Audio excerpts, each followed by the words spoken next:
Absolutely. You could tell he was angry, and that celebration was fueled by anger as well, I think. No, it was a little cheeky dance, wasn't it? There was, but I think he was screaming at the camera as well at one point, wasn't he? Not repeat the word he used. NordVPN, cybersecurity built for every day.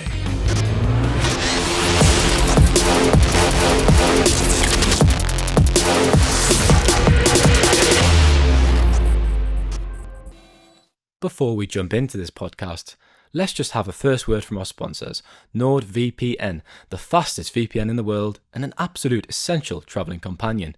You can use NordVPN on 10 devices with just one account, easily switching your virtual location to access apps and websites in other countries.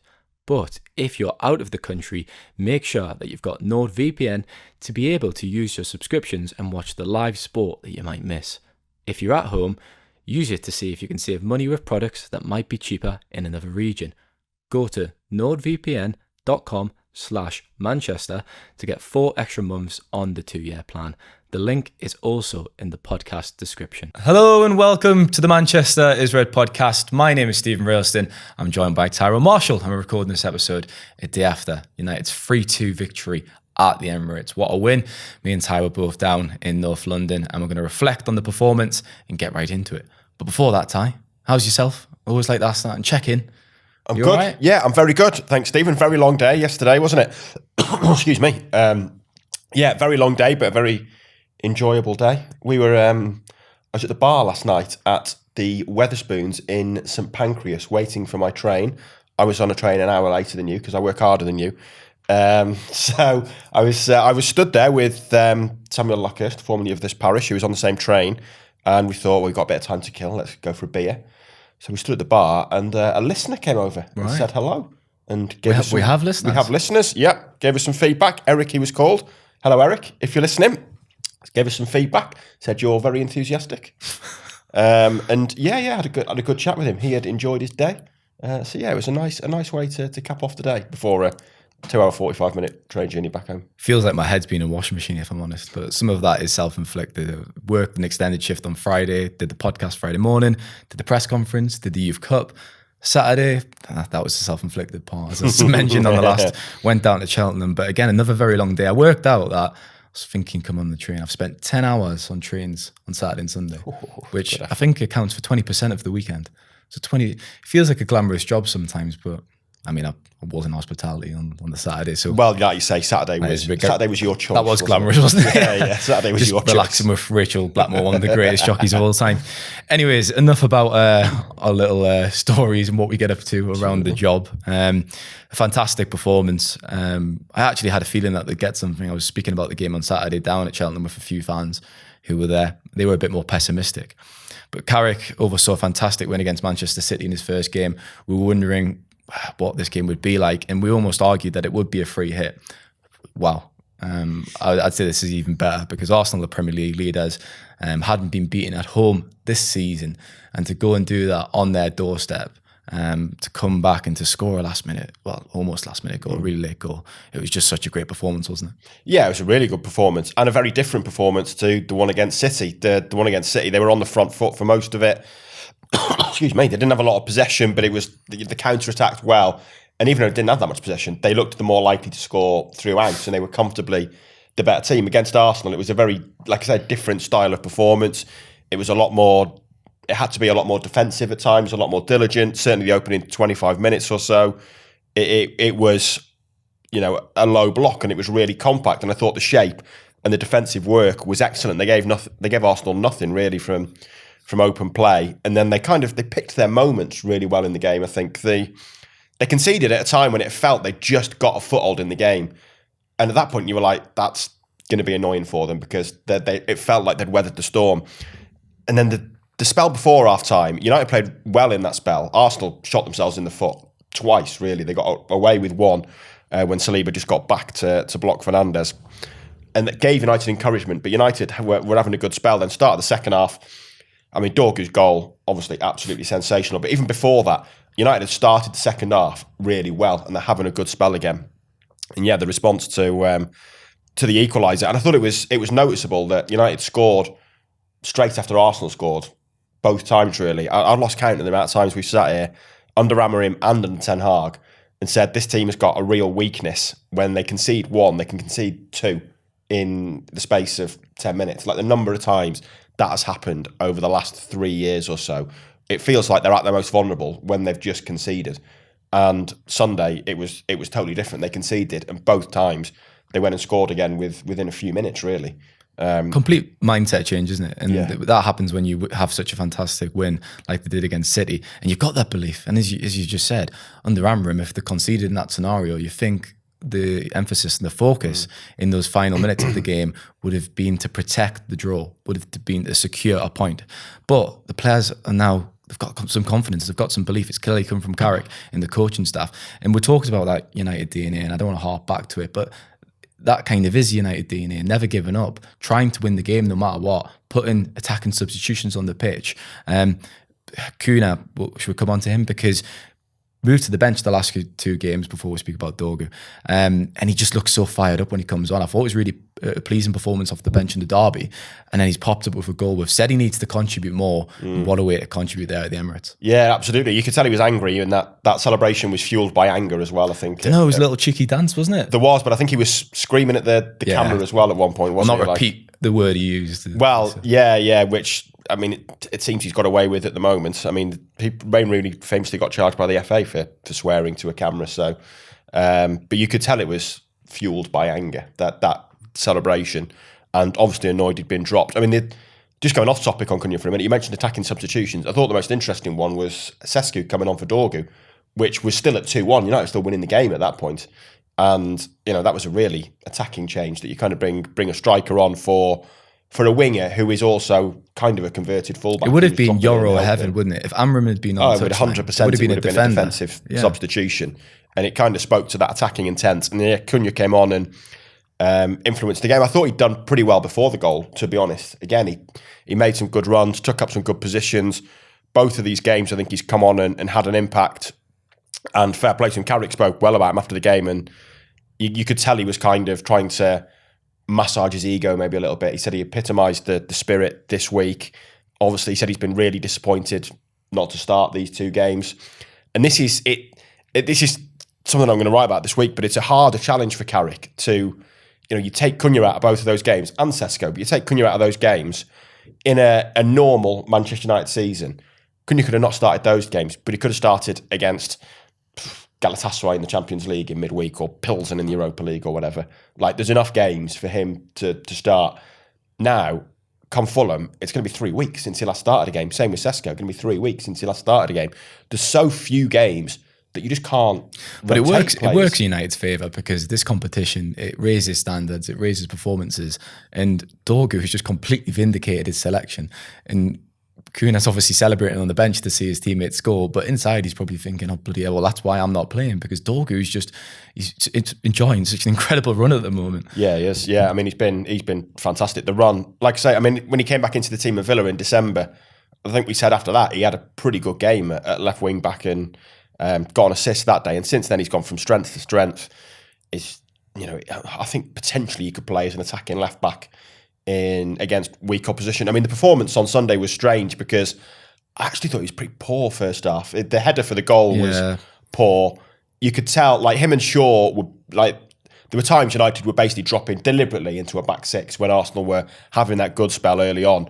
And when Saka got a Dorgu, it was a totally different game to when Saka got a Shaw. Like, Shaw was so much better one-on-one against Saka than Dorgu was. And at half time, I thought he's not had a great game there. And then he comes out and does that, and it's like in the ratings, I gave him an 8, because we just scored that goal. You have to give him an 8. And yeah, he's just on such a good run of momentum at the moment. Looks a real threat going forward, and it is good to have that competition for places. It does raise standards. I do think it. I've said it countless times. It is an issue that they haven't got enough games. Players, you look at the run they're going to have in March, when there's when they're playing once every 3 weeks or whatever. Like, it's the players who don't start in those games are going to lose sharpness and match fitness. But it's also an advantage. It has to be an advantage time. I mean, if you're well coached and you've got someone on the training ground who can actually use that time properly, surely it's a massive advantage. Arsenal played on Tuesday. United had the freshness advantage there.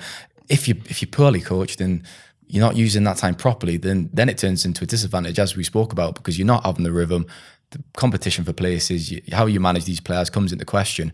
But United can turn it to their advantage, and I think they probably did last week. This week they did, and they played. That's why I had to think I was about to say this week, but last week. They played Saturday and then Sunday. That's 8 days. Like that's absolutely fine. That's not the issue. It's the issue when they're going to have 2 weeks and 3 weeks without a game. And yes, you can use it to your advantage, but there's no getting away that there's going to be times here when these players aren't match sharp as the opposition are. And we've said it previously. They've clearly, the impressive thing about the coaching staff is they've used that time to draw up 2 really good game plans. And I've no doubt they'll continue to do that, albeit this week is a different test. And it's going to be interesting to see how they get on with the game plan against the team who are going to sit deep and defend deep. The issue is going to be, like I say, when they've gone 2 games, 3 games without 2 or 3 weeks without a game, and then maybe you bring in a player in, like a Cunha, say, who could have gone. There's potential that some players are going to be starting games when they've not played in 4 or 5 weeks in February and March, because that's just the way the fixtures have fallen. And yeah, it's good to have that time to plan, but I don't think there's any getting away the fact that it's going to be an issue in terms of match sharpness there at times. But I think that the coaching staff have clearly shown that, I'm kind of putting it in a piece I'm writing at the moment. Amorim was desperate for 3 weeks the last season, constantly went on about it, and then he got them this season and did nothing with them really. And he had a very inexperienced coaching staff. I think, Steve Holland looks like a really shrewd appointment at United, and you can see in the City and Arsenal games that the coaching staff have had a huge impact on the game plan in both of those games. Just a word on Dorgu then again. The build-up play with Dorgu and Fernandes, they're just kind of playing one touch for each other as if they're playing down a park. Then it kind of drops to him, and he probably has a moment in his head where he thinks, should I hit this? And if he wasn't playing with such confidence, he wouldn't have struck it. He had the audacity to do it. The execution was perfect. Rattles in off the bar. I don't know if you noticed, but I was laughing to myself looking at him because he didn't know what to do with himself. He looked as shocked as we all were in the press box. A player who often won't score those goals. It's probably the finest goal of his career against the Premier League leaders at the Emirates. And he just kind of looked around like, did I just do that? As he looked and he spotted, he saw the away and walked over there. And it didn't even look like he knew how to celebrate, really. He just kind of walked across and got mobbed. Tony Yeboah-esque, wasn't it, for Premier League years? That was unbelievable goal. Saw that tweet. There was someone tweeting about that. Look, we'll give him his flowers on the last podcast because there was so much to go at after the derby that I actually think we'd forgotten about him a bit. And like I said, I'd written a piece the next day to provide some insight into what he's done to improve. 21 years old, as we said, from Lecce, had a difficult first few months. But there's clearly something here when he's playing in advanced roles. I'm not going to say Gareth Bale-esque. I'm not going to go into that territory just yet. But a lot of forwards, even Bukayo Saka, for example, started at fullback before transitioning into a forward role. And Dorgu at the moment looks like he has the potential to play there permanently. Obviously, Carrick had said at the presser ahead of the game, he said, I wouldn't want to nail him down to a position at this stage. But he's shown a lot of quality in that role. And he's keeping Matthias Cunha out of the team. If you had said that last season when you were watching Dorgu at left wing back and you're watching Cunha at Wolves, and you would say in a few months' time, he's going to be banging in the goals on the left wing and Cunha's going to be on the bench, you wouldn't believe it, would you? No, you wouldn't. I think it was Jamie O'Hara yesterday, wasn't it, who tweeted about Dorgu reminding him of Bale. I've got to be honest, I'm not really seeing it. Fans, it is a joke. Fans were joking about it. After the Ballon d'Or. Jamie O'Hara played with Bale, would have played with Bale, I think. So he's a professional footballer who's making the comparison. So fans are joking about it. But it's Jamie O'Hara. I'm not. Well, yeah, true. Like I say, I'm not really seeing it. Ballon d'Orgu's obviously becoming a bit of a thing, and yeah, he's had a great impact. I wouldn't be surprised if he's not in the team on Sunday. To be honest, we don't know. Carrick said yesterday he thought it was cramp, the injury, but didn't know for certain. But it might present an opportunity to leave him out of the team to do something different. I think the game plan against Arsenal and City, when you're counter-attacking in a lot of them, the space to get into probably suits him. Against Fulham, when there's less space, I think you probably want a Cunha rather than a Dorgu. So I think, as good as he's been, I wouldn't be surprised. I think it arguably makes sense to I would have started him actually, just because he's in such a hot run of form. But as you said, I don't think that was cramp. But you're also, if you don't start Cunha after coming on and getting an assist and scoring against City and Arsenal, and then you get to Fulham and say you're still not starting, it's then going to be a month since he starts. This is what I mean about there's some really difficult good headaches, man management decisions for Carrick, because Cunha's reacted in the right way so far. But if he scores that goal, gets the assist against City, and then he's told you're still not starting, it can very quickly shift from reacting in the right way to thinking, what is going on here, and starting to get annoyed. So I can see that change happening, and I think it works for the game plan and might keep everyone happy. I think the decision will be taken out of his hands, would be my feeling. Dorgu was limping as he left the mix on. Look, with all that cramp, it's not a nice thing, but it does go away once you do the right stretches. And I asked him, I said, how's the injury? He said, we'll see. So he was intelligently coy about it with his answer there. Look, the difference with Amorim and Carrick, we don't want to keep harping back to Amorim, but it's relevant. Night and day, surely. He took a year to win back-to-back games in the Premier League. Obviously, won Manager of the Month in October, finally after Liverpool, Brighton, Sunderland. But Carrick's done it in his first 2 matches, and you couldn't do it against harder opponents. It's an element of kind of unshackling these players, isn't it? And clearly reverting to a back four, it better suits this squad and the personnel they have. And just bringing a different energy and a different spirit. I spoke to Senna Lommans in the mix zone, and he had said, to be honest, he's not actually changed that much. He says, we've just gone back to basics. We're doing everything right. Sometimes it is just as simple as playing players in the best positions in focusing on their strengths, is it not? Well, yeah, and it is. There is a lot of that, and it comes to a point where sometimes you just need a change. Players need a change. Everything felt towards the end of the Amorim era, it felt like the players weren't enjoying it, fans weren't enjoying watching it, Amorim wasn't enjoying coaching it. You know, the soul had kind of been sucked out of the place, hadn't it? Because no one was enjoying it, and it reaches the point. It was the same with Mourinho and being replaced by Solskjaer for different reasons. Because you know, Mourinho was even more kind of aggressive than Amorim towards the end, and the players had reached that point where they just needed something different, and something different comes in, keeps it very simple, like you say, plays players in their best position, plays a style of football that players can get behind and enjoy and buy into, and suddenly, like, the shoulders just relax. They're enjoying going into training a bit more. They're enjoying the game plan a bit more. There's no way those players, when they're told we're playing a back five against Wolves to match them up, are buying into that game plan. They're this week and last week, they've bought totally into the game plan, and you can tell they're just enjoying playing and enjoying that kind of brand of football that they've played. He's very calm on the touchline, isn't he? Remarkably calm. Yeah. I think after each goal, I think you'd noticed as well, he just kind of stands there, Michael Carrick, and doesn't do much. I think there's finally a release at full time. He'll turn around, he'll celebrate with his coaching staff. But his demeanour's very calm. And when Brian Burmo scored, I noticed he turned around and looked at Luke Shaw and was passing on instructions straight away. So he clearly spotted something that needed to be improved. He carries, it sounds a bit of a cliche, but he does carry himself very well, doesn't he, Carrick? Yeah, he does. He's incredibly calm on the touchline, in press conferences, everywhere. You can't. He's really measured. He's a very measured person, too measured, I would say. From a journalist's perspective, he's not going to make any headlines. Unfortunately, no, sadly not. But yeah, I was watching him after they'd gone 3-2 up, and he was stood there with his arms behind his back, just watching it. And everyone around him was losing their heads. The game had been wild. The Arsenal bench were going mad. There was a point when all Carrick's coaching staff were off the bench appealing for a free kick. And he just stood there for the whole of the injury time in the last few minutes, both arms behind his back watching it. The only time he'd move his left arm to kind of push his team up, his right arm always stayed behind his back. Final whistle went. There was 2 subtle little fist bumps, clenched fist just next to his leg, barely moved at all. Shake of hands with his staff, shake of hands with Arteta, and then obviously celebrating in front of the away end, and his kids, his 2 children were in the away end, so I think that there was part of that, like you say, there was a release there. But yeah, he's clearly very, he's very measured and calm. You don't get a great deal of emotion for him, and maybe that's helpful again, because if United had somehow been in that situation under Amorim, he would have been a jack in the box in that last 10 minutes with injury time in the last few minutes of the game. He'd have been all over the place, appealing for everything, on his haunches, up, down.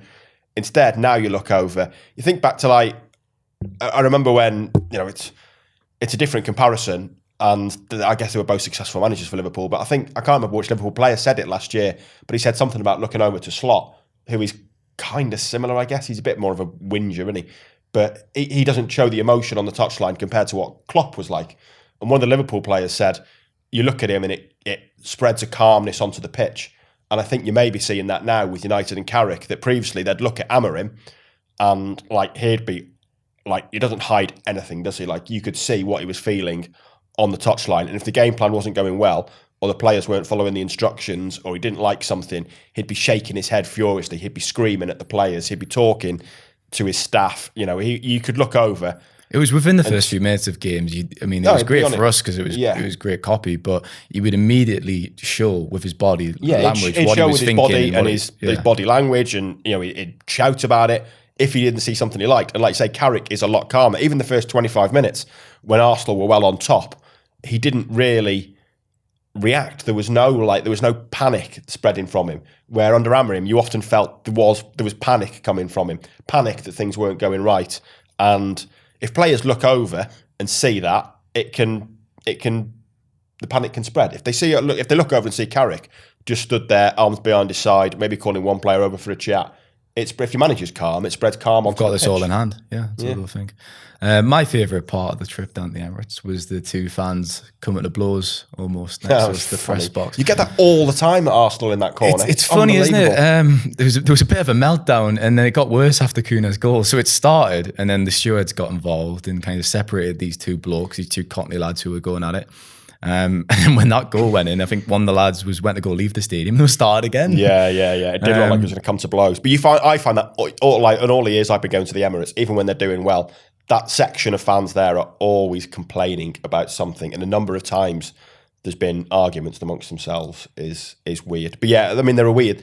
You could sense the anxiety in that stadium yesterday. Like, it's another one of those games where, I think we mentioned it on Friday, you just think, they should be 10 points clear. They're going to find a way to blow this. Yeah, there was a meltdown on TalkSport. I was listening to it, driving to the office to record this, and they're not very happy. I was walking to the tube station, and there was a little scrum of people, and I was like, that must be AFTV, the famous Arsenal YouTube channel. I was half tempted just to go buy a packet of popcorn and stroll across, but I would have missed my train, so I couldn't have done that. Yeah, there's a few still images going around on social media today of the scrums around Lommans for United, for Arsenal corners. I thought Lommans did really well, actually, and dealt with them well. But it's like, Arsenal spent all this money. Arteta has had everything he ever wants, and the only plan is to score from a corner. Like, it's so bad. It's so negative. They did score from, was it? They did score from a corner. Yeah, but they lost the game. And you can't win the league just scoring from corners. There's got to be more to it.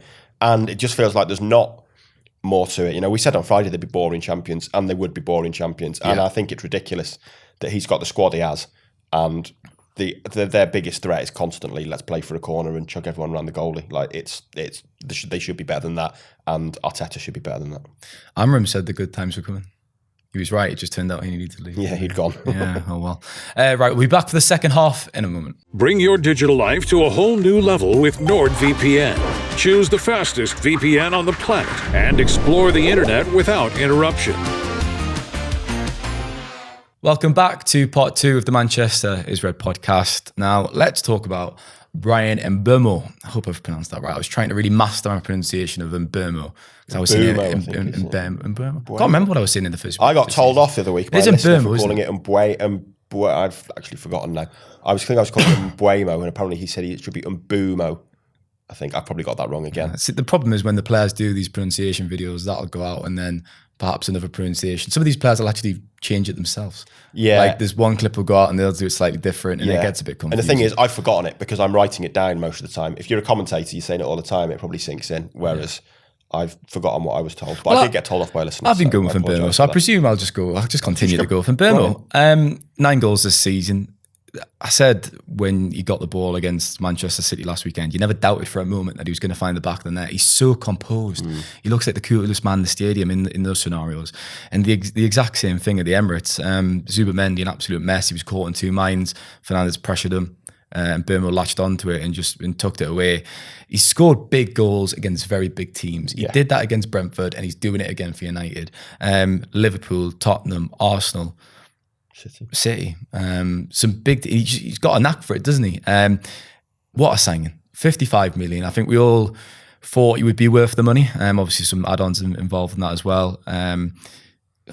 65. I wasn't lying at the start when I said my head's been 65. It feels like it's been in a washing machine. Yeah. 65 to 71. Obviously, the third bid was eventually accepted by Brentford in the summer, but he's been worth every penny. I suspected he would be, and he's made such a flawless transition to life at United. Yeah, absolutely. And the fact he's delivering in big games is big, because for a long time it's felt like in big games for United, it's Fernandes or bust. They've got a lot of good players, but they haven't had enough big game players. Too often in the biggest games, it's like, oh, Bruno, can you bail us out of a hole here? And suddenly, Mbeumo is really stepping up. And the fact that he's, I think he's the first. I think Rashford was the last player to score against Liverpool, Arsenal and City in the same season. Van Persie, the last United player to do it in his first season. And you'd say his impact is probably, obviously Rashford's impact is different because he came to the academy, but his impact is probably more like Van Persie in terms of a signing that's come in and hit the ground running. Obviously Van Persie was signed to win the league and won the league. It's high praise. Yeah. But Van Persie came into a team that was always going to challenge for the title. And Mbeumo hasn't come into a team that is going to challenge for the title, but he's had a similar-ish impact, I would say, relative to where United are now. He has lifted them substantially. I think, he's been a fantastic signing. We talked about it a couple of weeks ago, or maybe last week, the recruitment, for all the correct criticism the football structure's getting for the mess they made of the Amorim decision, recruitment looks really good. Well, we said that the squad was actually really good. The squad was in a decent position. Like, for all Amorim was sacked, and as you said, it was a mess, and rightly so. The decision makers were scrutinised. The squad is actually it's a lot better than it's been in previous years. When a manager's been sacked, and you felt, you know what, they need a huge rebuild. Yeah. Didn't feel like that the other week when Amorim was sacked. No, it doesn't. There's it needs work, but it doesn't need a huge rebuild. And I think part of that is because since January, the recruitment's been really good. Heaven and Dorgu last January both made big contributions. Heaven looks a really promising defender for the future. Dorgu's looking great at the moment. The summer, Lomans, like I said, I thought he did really well yesterday. He looks like he's got something as a young goalkeeper. Cunha, he's flickered, hasn't he? But there's still signs over the last 2 weeks, and I think in December, that he's going to be a very good signing. And Mbeumo, an excellent signing. Even Sesko, I think we saw in those 2 games that Fletcher had, that there's something there. There's clearly something there. And you compare him to Gyökeres. I'd rather have Sesko than Gyökeres. That was farcical yesterday when he came on. So I think United have definitely made the right decision there. So I think you look at the recruitment over the last 12 months and you think, there's none at the moment where I'd be thinking that's a failure. You'd be saying at the moment, Dorgu, Heaven, Lomans, Cunha and Sesko. Cunha and Mbeumo probably all successes. Sesko and maybe Cunha jury's out, but I think they all look I don't know if we'd say really Sesko and Cunha if we're being really harsh and really nitpicky. I wouldn't say Sesko's been a success yet. Or maybe even Cunha if we're going to be really harsh. To say someone's a success is obviously, again, we are nitpicking here, aren't we? Yeah. But clearly they are good signings and they've got clear potential to be very, very good signings, to be honest, I think Lomans has been almost quite underrated. I think he got his flowers, should we say, when he came in because of his immediate impact and he gave everyone a bit of a lift. But he's quietly just continued to deliver these consistent performances.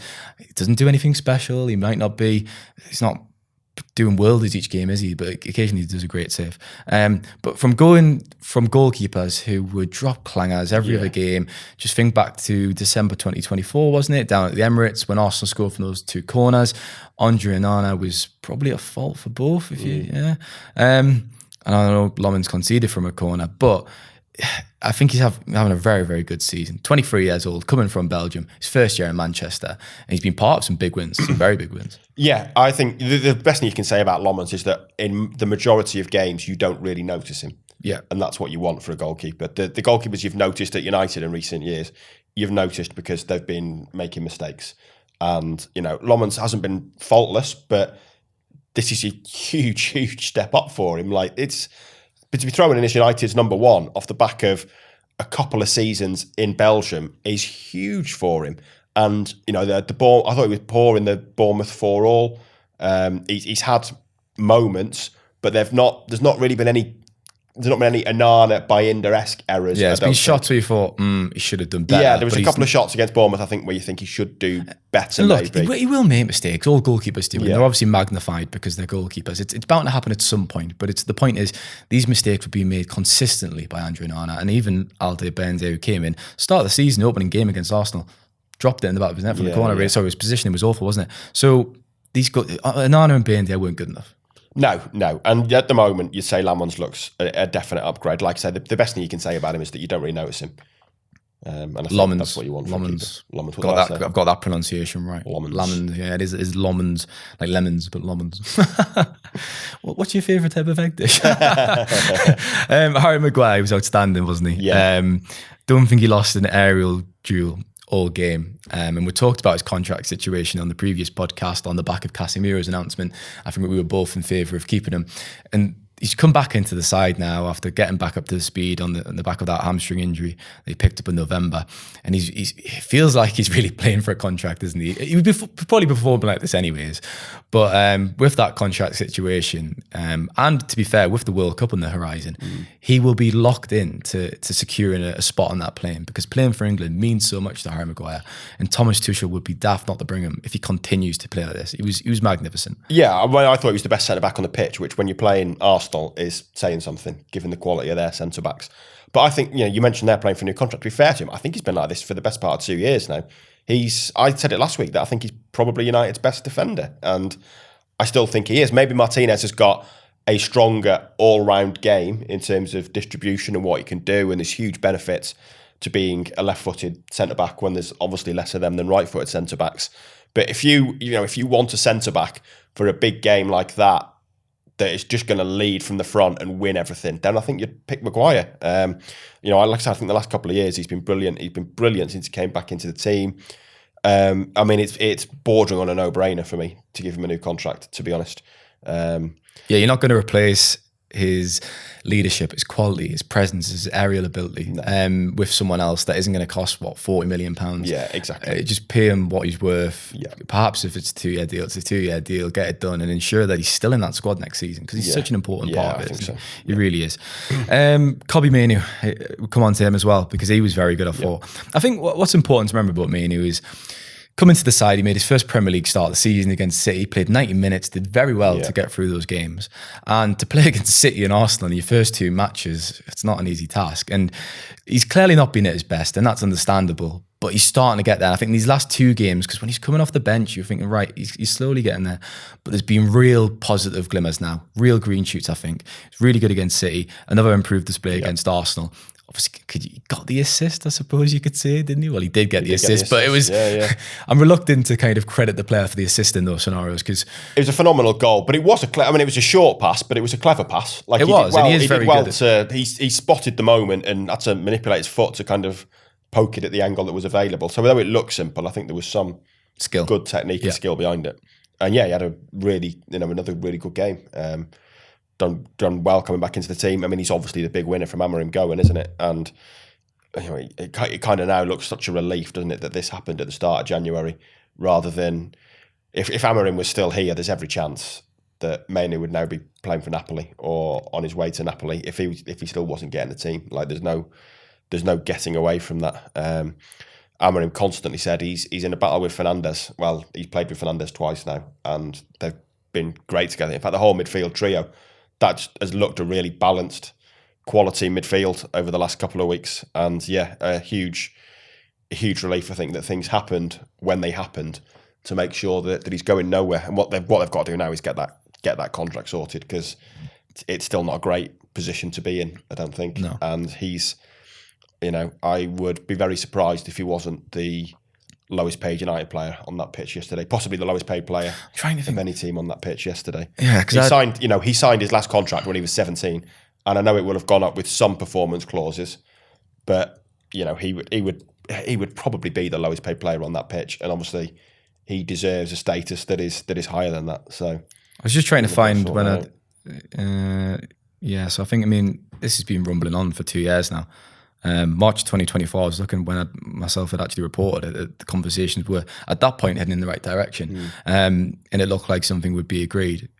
From Mainoo's perspective, obviously at that point his career was on a huge upward trajectory, playing for England, playing at the Euro 2024 final, and his status in that squad and his ability wasn't fairly reflected in his pay packet. Obviously there's been no change there, and I think supporters have been a bit confused because they've looked at when his contract's expired and they thought, well, what's the rush? But you've got a player here who is underpaid clearly, and the longer that persists, the more tension there's going to be, and there's more friction with the player and the football club. So hopefully that does get sorted out. It's like I said, Amorim going is obviously a huge bonus for Mainoo, But there are... Do you reckon? There are other... It doesn't solve everything. There are other conflicts there that have built up over the last 2 years within these contract talks. It's not like Amorim's gone, everything's now fine. Like, Manu and his camp are still annoyed at the fact that he's still on a contract he was signed when he's 17, when he's now 20 and is at this level. And obviously, United could not give him, over the last 8-9 months, I guess, a new contract when he's not playing. That was understandable. But now you're in the position where there's less than 18 months to go, and it's become a big priority, and now he does deserve it. So yeah, it's definitely something that needs to get sorted quickly. He clocked up the most kilometres out of any player out of possession against City, which was really impressive, running off the ball. And I saw a very similar stat. I don't know if it was running off the ball out of possession again. Sorry, with or without the ball. But he was essentially running very, very well and clocking good numbers at the Emirates. And there's been a discussion about what Manu can do off the ball. About does he have the legs? Well, he's just shown that the last two games that he of course he can. Yeah. And probably losing his spot has made him even hungrier. Made him train even harder, and he's go, do you know what, I'm going to prove you wrong. I'm going to show you all what I can do, and hopefully he'll continue to do that for the remainder of the season. We talked about Maguire with kind of a view to the England team, and Manu wants to be in that squad as well. Yeah. I'd say Maguire's got a higher chance just because of what he's done for England over a longer period of time. Look, Manu still has an outside chance because if he continues to be a star in this team, and let's say United finish third or secure fourth, and inevitably if they do, he will have had a big part of that. But at the moment, it probably feels, the way I'm looking at it, Maguire might have a slightly better chance of getting on that plane. Yeah, probably. I guess there's a fair bit of competition now for midfield places. I mean, Elliot Anderson and Declan Rice are going to start. It feels like Tuchel wants Henderson's experience. Like, I can't see Manu getting in ahead of Henderson as much as he's probably the better player now when they're both at their best and playing regularly. I think Henderson's in because he wants that leadership and that experience. He shouldn't be in. So then, yeah.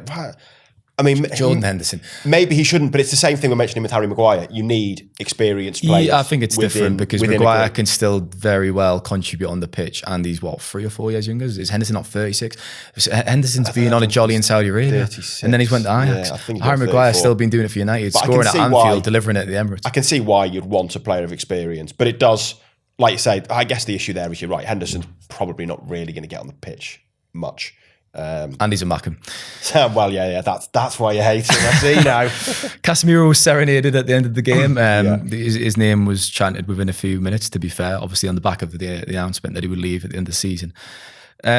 He was poor against Burnley and we criticised him for that, but then he's bounced back. He was great in the derby, great at the Emirates again. It obviously helps when United are playing one game a week, and that was probably some context to his performance at Turf Moor because they'd played a couple of times, hadn't they, and his legs were probably feeling the effects. We stressed the importance of just going out on a high. If Casemiro can help them get back into the Champions League and secure that, would be fantastic, wouldn't it? And I think you could really see the support and the appreciation from match-going fans. Every fan is allowed an opinion, but you've got to show fans who spend the hard-earned cash a lot of respect. And the goal, it was a 4:30 kick-off on the Sunday, no Derek trains.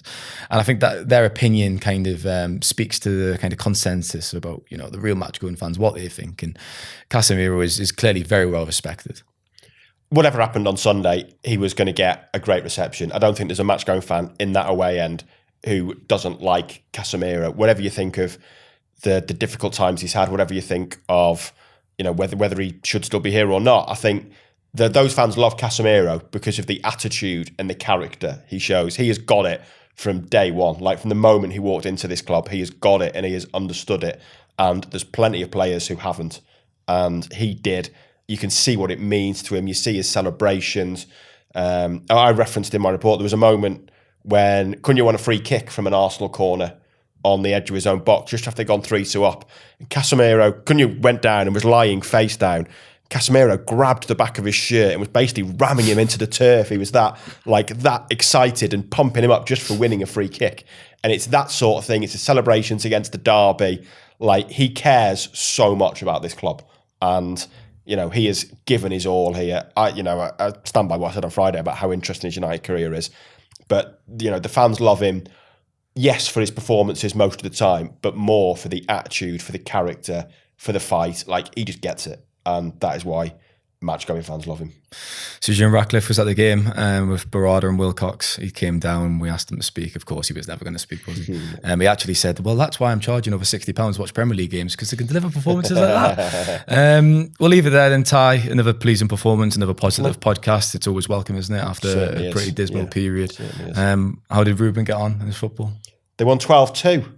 And after talking about it on Friday, he scored first goal of the season. Came on up front, came out of goal, came on up front, scored twice. He's the most enthusiastic celebrator on that team. Even when he's in goal, he runs up and celebrates other people's goals and jumps on them. So yeah, when he scored his own goal, even though they were already, I think, 7-0 up when he scored his 2 goals, he was absolutely loving it. I'm taking credit because I said, well, he doesn't deserve praise if he doesn't score. But I think so. And to be fair, I showed him that clip. Actually, I did show him that clip, and he thought, I can't understand him. Does he speak English? Is that what he said? Yeah. He said, "What language is that, Daddy? What region?" But yeah, obviously that did the job. So yeah, maybe you've got a future in man management and team talks. Taking tips from Ruben, seeing Patrick was very anxious, and look at him fly now. Look at him fly. Absolutely. Thanks to listeners as usual. Let us know what you think about the podcast if you're watching on YouTube, the comment section, etc. Enjoy your week. We'll be back later, I think on Thursday. It might go out on Friday to preview the Fulham game. Take care.